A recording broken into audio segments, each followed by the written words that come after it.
Hello বন্ধুরা, সবাই কেমন আছো? আশা করি সবাই ভালো আছো, আর আমিও ভালো আছি। আর তোমাদেরকে শুনছি আজকের ব্লগ। আজকে যাব জামালদা মন্দির, আজকে সরস্বতী পুজো। আর ওখানে আমাদের পরম প্রভুময় শ্রী ঠাকুর অনুকূল চন্দ্রের আজকে উৎসব রয়েছে। তোমরা পুরো ভিডিওটা দেখতে থাকো। তো বন্ধুরা, প্রথমেই আমি, বাবা, মা, আমার ছেলে আর ভাই মিলে বাড়ি থেকে গাড়ি নিয়ে বেরিয়ে পড়লাম আর মামা বাড়ির দিকে, কারণ আজকে মামা মামি আর দিদারাও আমাদের সাথে যাবে। আর জামালদা মন্দির দর্শন করার পর আমরা এক মাসির বাড়ি যাব, তাই খুব সকাল সকাল বেরিয়ে পড়েছিলাম। আর যেহেতু আজকে সরস্বতী পুজো রয়েছে, তাই আজকে একটা হলুদ কালারের শাড়ি পরেছিলাম। আর দেখো সরষে ফুলগুলোকে কি সুন্দর দেখতে লাগছে। দেখো গোলাপগুলো মামা বাড়িতে কি সুন্দর ফুটেছে। আর এই হলুদ ফুলগুলোর কি যেন নাম, আমি ঠিক জানি না, তোমরা জানলে আমাকে কমেন্টে জানিও। এগুলো আমার খুব ভালো লাগে। আর আমিও হলুদ পরেছি, বুনুও দেখছি হলুদ পরেছে, তাই হলুদ ফুলের সামনে ভাবলাম 2-3টে ছবি তুলে নিই। আর তারপর আমরা সবাই গাড়িতে বসে গেলাম, কারণ বেশি লেট করা যাবে না।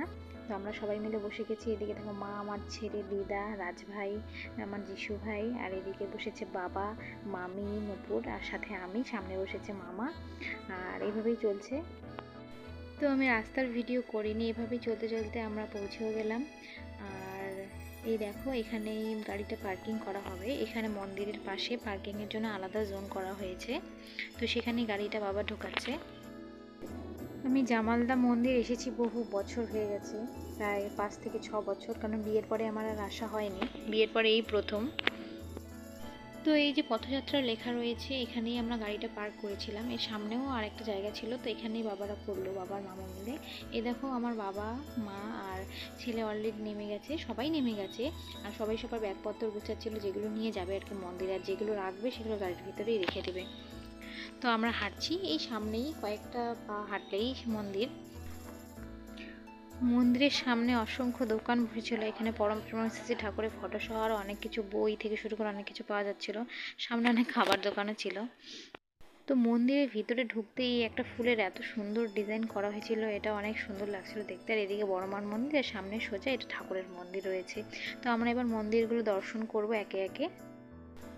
প্রথমে আমরা ঠাকুরের মন্দির যাওয়ার জন্য সিঁড়ি দিয়ে উঠছি, আর মাও আস্তে আস্তে ছেলেকে নিয়ে উঠছে। তো তোমাদেরকে দেখাই চলো। মন্দিরটা এত সুন্দর সাজিয়েছিল হলুদ হলুদ ফুল দিয়ে, আর রজনীগন্ধা আর গাঁদা ফুল দিয়ে। তো সামনে চলো, তোমাদেরকে ঠাকুরের বিগ্রহ দর্শন করাই। আর এই যে আমার ছেলে, অনেক সৌভাগ্য ওর যে ও প্রথমবার এখানে আসলো আর জামালদা মন্দির দর্শন করতে পারলো। আর আমিও এত বছর পরে ঠাকুরকে দর্শন করতে পেরে খুব ভালো লাগছিল। এর আগে আমি এসেছিলাম মেয়েবেলাতে, বিয়ের পর আর আমার আসা হয়নি। তো চলো তোমাদেরকে সম্পূর্ণ মন্দিরটা ঘুরিয়ে দেখাই।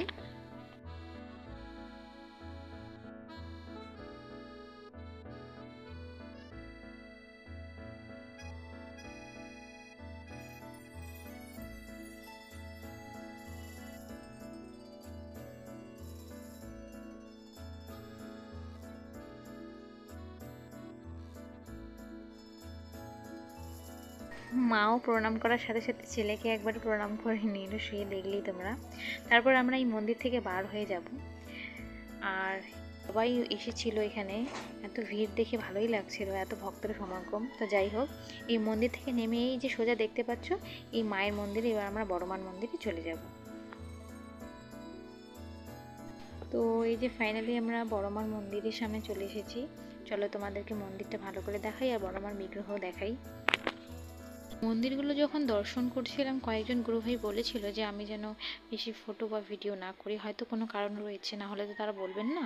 তো যাই হোক, আমি ভাবলাম তোমাদেরকে দেখালে তোমাদেরও দর্শন হয়ে যাবে, তার জন্যই আমি এই ছোট্ট ক্লিপটা করা। এই দেখো ছেলে আমার পুরো খুশি ঠাকুরকে দর্শন করতে পেরে। আর এদিকে আমার মামার ছেলে যিশু ভাই আর আমার ছেলে মিলে খুব খুনসুটি করছিল, সেটাও ভাবলাম একটু ভিডিও ক্লিপ করে তোমাদেরকে দেখাবো। দেখো কীরকম করছে ওরা। এরপরে চলে যাই আমরা জামালদহ শিশু উদ্যানে। এই মন্দিরের শিশু উদ্যানের সামনে এরকম একটা ম্যাপ রয়েছে, তোমরা দেখতেই পাচ্ছ কি সুন্দর করে এই ডিস্ট্রিক্টগুলো বানানো, মানে কোথায় আমাদের কোন কোন মন্দির রয়েছে। তো যাই হোক, এই জায়গাটা শুধুমাত্র শিশুদেরকে উদ্দেশ্য করে বানানো। এখানে অনেক রকম শিশুদের অ্যাক্টিভিটির জায়গা আর শিশুদের মনোরঞ্জন করার জন্য কিছু জিনিস রয়েছে। জামালদহ মন্দিরটা না অনেক বড়, অনেকটা বড়, মানে পুরো দিন দেখালেও হয়তো শেষ হবে না। তো আমি যেটুকু পারলাম তোমাদের সাথে শেয়ার করলাম। তো তোমাদের ভালো লাগলে অবশ্যই তোমরা লাইক কমেন্ট শেয়ার করো, আর যারা যারা ঘুরে আসতে চাও তারাও ঘুরে আসতে পারো। তো এরপরে আমরা একটু নিচে নেমে এসে এখানে চলে আসলাম ক্যান্টিনে। আর এই যে জায়গাটা দেখতে পাচ্ছ না, এখানে আগে আমি যখন ছোট ছিলাম তখন প্রচুর হরিণ ছিল, তারপরে আস্তে আস্তে কমতে কমতে এবছর তো দেখলাম একটাও পেলাম না। তো যাই হোক, এখানে কিছু খরগোশ ছিল আর আমার ছেলে দেখে এতটা খুশি হয়েছিল কি বলবো, আমি জানতাম না ও এতটা পছন্দ করবে। এরপরে আমরা চলে যাই যেখানে প্রসাদ বিতরণ হচ্ছিল, কারণ আমরা খুব একটা বেশি লেট করব না, যেহেতু বলেছিলাম আমরা এক মাসির বাড়ি ঘুরতে যাব, এখানেই পাশে রয়েছে। অনেকটা ভিড় ছিল, তবু সিস্টেম খুব ভালো ছিল, তার জন্য আমরা খুব তাড়াতাড়ি প্রসাদ পেয়ে গেছি আর আমরা সবাই মিলে খেয়ে নিলাম। আর তারপরে আমরা মাসির বাড়ির উদ্দেশ্যে রওনা হলাম।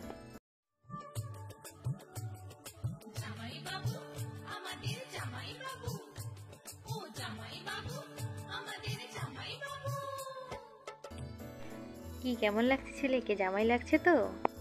যেহেতু একদিনে সরস্বতী পুজো পড়েছে, তাই জন্য মাসির বাড়ি এসে ছেলেকে পরিয়ে দিলাম পাঞ্জাবি, যেটা ওর জন্য আগে থেকে কিনে রেখেছিলাম। আর দেখো কেমন লাগছে। তো দেখা হচ্ছে নেক্সট ভিডিওতে। সবাই ভালো থেকো, সুস্থ থেকো। টাটা।